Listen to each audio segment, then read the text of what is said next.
एटा जैथरा क्षेत्र में बसपा प्रत्याशी जुनैद मियां पर हमले की कोशिश, बोलेरो सहित 2 हमलावर पकड़े।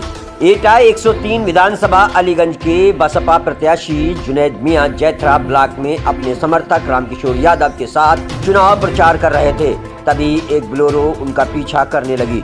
जुनैद मियां ने बताया कि पहले तो हम लोग ये समझे कि ये बोलेरो गाड़ी कहीं जा रही होगी, लेकिन बोलेरो सवार लड़कों ने आगे चलकर गाड़ी की नंबर प्लेट रगड़कर हटाने की चेष्टा की तो प्रमुख रामकिशोर को कुछ शक हुआ। अचानक उन बोलेरो सवारों ने अपनी गाड़ी मेरी गाड़ी के आगे लगा दी और कहा, मार दो इस साले को। हमारे साथियों ने हिम्मत करके उनमें से 2 को दबोच लिया, बाकी 2 बचकर भाग गए। इस घटना की खबर आग की तरह फैल गई। जिसने भी सुना वह जुनैद मियां की कोठी की तरफ भाग लिया। वहां उपस्थित हजारों की भीड़ को जुनैद मियां ने बताया कि जैसा हम चुनाव से पूर्व समझ रहे थे कि विरोधियों की जो मानसिकता है वो हम पर हमला करा सकते हैं, वैसा ही हुआ। बोलेरो में उसी पार्टी के झंडे बैनर थे। पूर्व ब्लॉक प्रमुख रामकिशोर यादव ने सभी को आश्वस्त करते हुए कहा कि मैंने जुनैद की मां को वचन दिया है कि मेरे रहते जुनैद पर कोई आंच नहीं आएगी। उन्होंने स्पष्ट रूप से कहा कि जुनैद मियां की तरफ चलने वाली गोली पहले मेरे सीने से गुजरेगी, तब जुनैद का कुछ बिगाड़ पाएगी। मेरे जीते जी जुनैद का बाल भी बांका नहीं होगा, ये मैं आप सभी को वचन देता हूँ। इस घटना से जुनैद मियां के समर्थकों में भारी रोष व्याप्त है।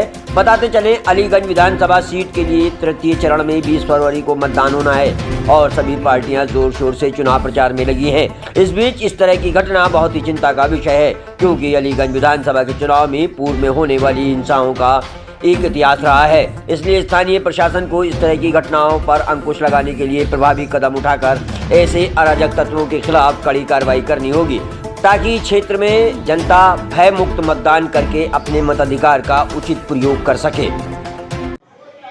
जमाल भाई, एक बात बताइए, ये 103 विधानसभा से बसपा ने कैंडिडेट बनाया जुनैद को। आज जैथरा क्षेत्र में हमला होने की जो है उनकी कुछ शिकायत मिली है, क्या हमला हुआ और कौन लोग हैं जिन्होंने हमला कराया?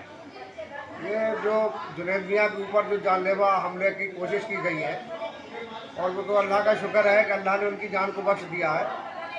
और जुनैद मियां कोई एक समाज के नेता नहीं है, सर्व समाज के नेता हैं। और उनके साथ ये कायरतापूर्ण जो हरकत की जा रही है, जो बुज़दिली का सबूत दे रहे हैं, अगर उन्हें मुकाबला करना है तो वो मैदान में आ जाएं, कहीं भी खड़े होकर मुकाबला कर लें, हम उनसे मुकाबला करने के लिए तैयार हैं। इस तरीके की हरकत जो है वो बर्दाश्त नहीं की जाएगी और ईंट का जवाब पत्थर से दिया जाएगा। जुनैद मियां सर्व समाज के नेता हैं, मुस्लिम समाज के नेता नहीं है। उनको हर वर्ग का प्यार मिल रहा है, अपार प्यार बन लिया है, जिसकी सफलता को देखते हुए विरोधी घबराए हुए हैं और वो अपनी हार को, इस हमले से वो अपनी हार को निश्चित मान चुके हैं। कौन लोग हो सकते हैं जो इस परिवार पर जो हमला करना? अब ये विरोधी लोग हैं जो परिवार पे हमला किया है और इसका जवाब उन्हें दिया जाएगा। ऐसा नहीं है कि उसका जवाब नहीं देगा हम, लेकिन अभी हम आगे की जो भी कुछ गाइडलाइन है वो हम अपने नेता से मशवरा करके उसको आगे करेंगे। अभी हम ज़्यादा कुछ नहीं कहना चाहते हैं, बस यही कहना चाहते हैं, आप सब लोगों की दुआएं हैं, आप सब लोगों का समर्थन है, माँओं की बहनों की दुआएं हमारे नेता के साथ हैं और इंशाल्लाह उसका जब तक अल्लाह साथ है उसका कोई बाल बांका नहीं कर सकता है। और यहाँ सब में बहुत ज़्यादा गुस्सा है, लेकिन ये एक शराफत हमारे नेता की थी जिसने आके सबको यहाँ खामोश किया और ये क्या कि आप लोगों की दुआएं हैं, माँओं की दुआएं हैं, बहनों की दुआएं हैं। लगातार जो है पब्लिक में जो है आक्रोश देखने को मिला है कि उनके नेता के ऊपर हमला हुआ। क्या लगता है कि विरोधी जो है एक तरफ जो है धराशायी हो गए हैं? क्या विरोधी पूरी तौर से धराशायी हो चुके हैं और ये हमला इस बात का सबूत है कि वो मैदान में हार चुके हैं।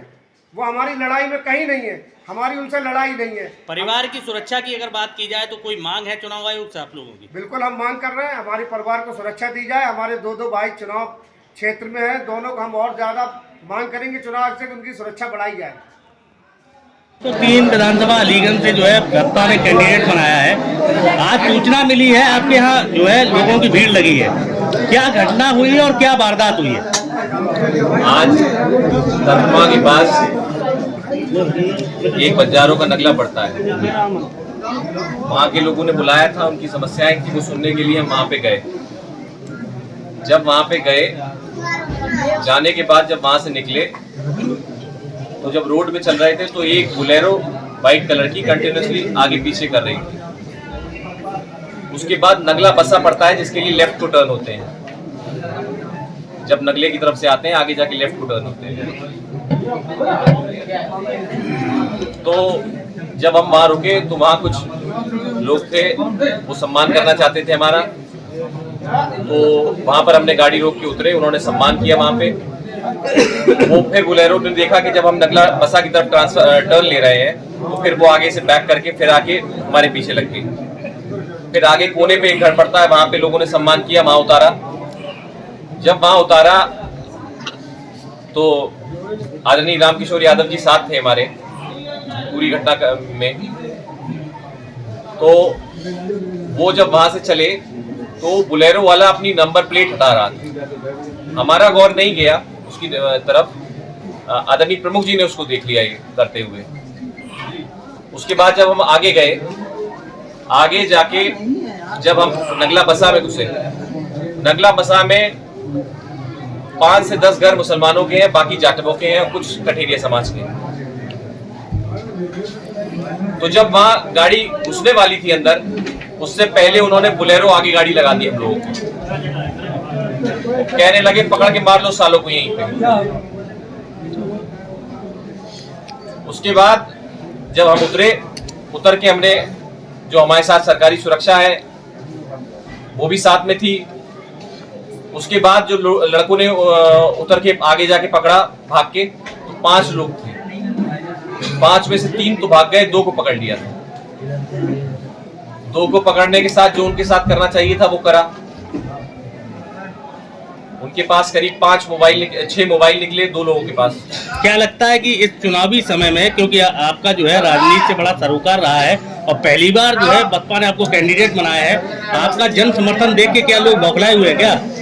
ये जन समर्थन जो है ये मेरी हिम्मत है, मेरी ताकत है।